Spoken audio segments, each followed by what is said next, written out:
ஆள் அரவமற்ற இடம். நானும் செய்தியில இப்ப பார்த்தேன். ஆள் அரவமற்ற இடம். அந்த இடத்துக்கு அந்த பெண் ஏன் போனாங்க அப்படிங்கிறது ஃபர்ஸ்ட்டு. அதுக்கு வந்து அவங்களே சொல்லியிருக்காங்க. கார்ல ஒரு இளைஞரோட போயிருக்காங்க அப்படின்னு சொல்லிட்டு.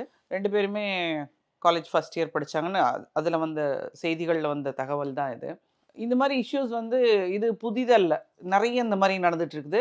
நீங்க சிறுசேரி பகுதியில இதே மாரி ஒரு பொண்ணு வந்து ஆக்சுவலி இந்த பெண்ண உடனே கண்டுபிடிச்சுட்டாங்க.